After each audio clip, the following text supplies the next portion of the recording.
লোকসভা ভোটের পর সদ্য গঠন হয়েছে নতুন সরকার।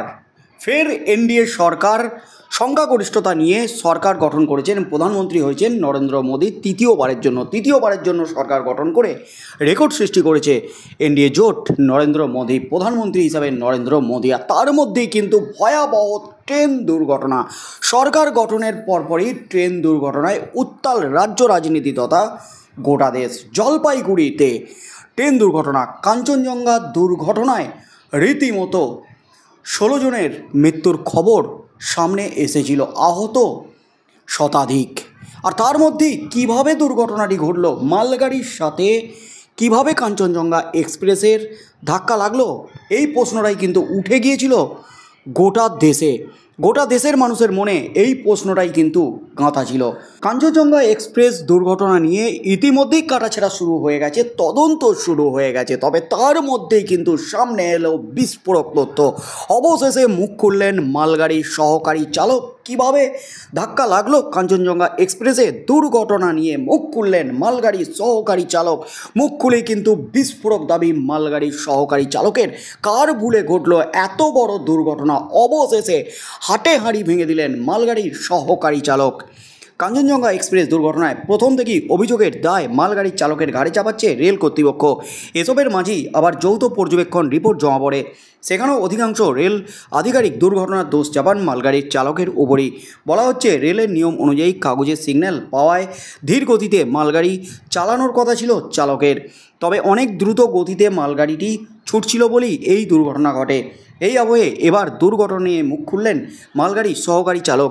উল্লেখ্য, দুর্ঘটনার দিনে সহকারী চালকের মৃত্যু ঘটেছে বলে ঘোষণা করেছিল রেল বোর্ডের চেয়ারম্যান। পরে জানা যায় চালকের মৃত্যু হলেও সহকারী চালক এখনও বেঁচে আছেন। এই আবহে সেই সহকারী চালক মনু কুমার দাবি করলেন, সেই ট্র্যাকে যে অন্য একটি ট্রেন ছিল তা তাঁরা জানতেনই না। এদিকে একই ট্র্যাকে ট্রেন আছে তা দূর থেকে দেখাও যায়নি। মালগাড়ির সহকারী চালক মনু কুমার রেল আধিকারিকদের জানান, রেল লাইনে বাঁক ছিল, আর তাই দাঁড়িয়ে থাকা কাঞ্চনজঙ্ঘা এক্সপ্রেসটি তাদের নজরে পড়েনি। তাই সময় মতো ট্রেনে ব্রেক কষে দুর্ঘটনা এড়ানো সম্ভব হয়নি। জানা গেছে যে ক্রসিংয়ে দুর্ঘটনাটি ঘটে তার 200 মিটার আগে লাইনটি বাঁক খেয়েছে। এদিকে দুর্ঘটনার সময় পাশের ট্র্যাকে অন্য একটি ট্রেন যাচ্ছিল। এইসব মিলিয়ে দাঁড়িয়ে থাকা ট্রেনটি নজরে পড়েনি মালগাড়ির চালক এবং সহকারী চালকের। এদিকে রেল আধিকারিকদের মনু জানান, কাঞ্চনজঙ্ঘা এক্সপ্রেস ট্রেনটি নজরে আসতেই আপৎকালীন ব্রেক কষেছিলেন মালগাড়ির চালক, তবে গতি সেই ট্রেনটিকে টেনে নিয়ে যায়। বর্তমানে মনু কুমার আরপিএফের নজরদারিতে একটি বেসরকারি হাসপাতালে ভর্তি রয়েছেন। এদিকে মনু কুমারের বক্তব্যের সত্যতা যাচাই করা হচ্ছে। রেল সেফটি কমিশনারের তদন্তকারীরা তাঁর সঙ্গে পরে কথা বলবেন। এদিকে মনোরোগ বিশেষজ্ঞের সঙ্গে পরামর্শ করা হচ্ছে মনুর মানসিক স্থিতির জন্য। এদিকে জমা পড়া যৌথ রিপোর্ট অনুযায়ী নিয়ম অমান্য করে অত্যাধিক গতিতে মালগাড়িটি চলেছিল বলেই এই দুর্ঘটনা ঘটে থাকতে পারে। তবে এই যৌথ রিপোর্টে একজন চিফ লোকো ইন্সপেক্টর অবশ্য ভিন্ন মত জানিয়েছেন। তার মতে, ভোর থেকে অটোমেটিক সিগন্যাল খারাপ হওয়ায় এই গোটা সেকশনে অ্যাবসোলুট ব্লক করা উচিত ছিল। অর্থাৎ একটা সময়ে এই লাইন দিয়ে একটি ট্রেনকেই পার করার অনুমতি দেওয়া উচিত ছিল। তবে ইঞ্জিনিয়ারিং, সিগন্যালিং, মেকানিক্যাল এবং ট্রাফিক দপ্তরের বাকি আধিকারিকরা এই দুর্ঘটনার দায় চাপিয়েছেন মালগাড়ির মৃত চালকের ঘাড়ি। রিপোর্ট অনুযায়ী T/A 912 সংখ্যক PLCT ইস্যু করা হয়েছিল মালগাড়ির চালককে। রাঙ্গাপানি স্টেশনের মাস্টার সেই কাগজে সিগন্যাল দিয়েছিলেন। সেই টিকিটে বলা হয়েছিল, রাঙ্গাপানি রেল স্টেশন এবং ছত্তরহাট জংশনের মধ্যে যতগুলি অটোমেটিক সিগন্যাল আছে সেগুলি পার করার অনুমতি দেওয়া হলো। এদিকে নিয়ম অনুযায়ী এই ধরনের কাগজের সিগন্যাল ব্যবহার করা হলে প্রতি অটোমেটিক সিগন্যালে 1 মিনিট অপেক্ষা করতে হবে দিনের বেলায়। এরপর 10 কিমি প্রতি ঘন্টা গতিবেগে এগোতে হবে। এমনকি রাঙ্গাপানি স্টেশন মাস্টারের দেওয়া T359 বি সংখ্যক অনুমতিপত্রে জানানো হয়েছিল ট্রেনের গতিবেগ যাতে কোনোভাবেই 15 কিলোমিটারের বেশি না হয়।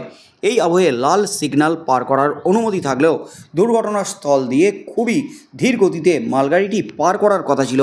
এই আবহে পূর্ণাঙ্গ তদন্ত হলেই বোঝা যাবে কেন বিধি অমান্য করে এত দ্রুত গতিতে সেখান দিয়ে ছুটছিল এই ঘাতক মালগাড়িটি। অর্থাৎ মালগাড়ির চালকের দিকেই কিন্তু আঙুল তুলে দিচ্ছে রেল আধিকারিকরা। তবে যে খবরটা প্রচার হয়েছিল মালগাড়ির চালক এবং সহকারী চালক মারা গেছেন। তবে যে তথ্যটা সামনে আসে সিআরপিএফের অধীনে তিনি একটি হাসপাতালে চিকিৎসাধীন। মালগাড়ির সহকারী চালক বেঁচে আছেন এবং তিনি কিন্তু হাসপাতাল থেকে দিলেন বিস্ফোরক জবানবন্দি। কাগজে সিগন্যাল দেওয়ার পরপরই কিন্তু মালগাড়িটি যাচ্ছিল, এমনই কিন্তু বিস্ফোরক দাবি করলেন। এবং যেখানে ধীর গতিতে মালগাড়িটি চালানোর কথা ছিল সেখানে কেন এত দ্রুত চলছিল সেই তথ্য কিন্তু এখনও সামনে আসেনি। তবে মনু কুমার রেল আধিকারিকদের যেটা জানান যে রেল লাইনে বাঁক ছিল, তাই দাঁড়িয়ে থাকা কাঞ্চনজঙ্ঘা এক্সপ্রেসটি তাদের নজরে পড়েনি, তাই সময় মতো ট্রেনে ব্রেক কষে দুর্ঘটনা এড়ানো সম্ভব হয়নি।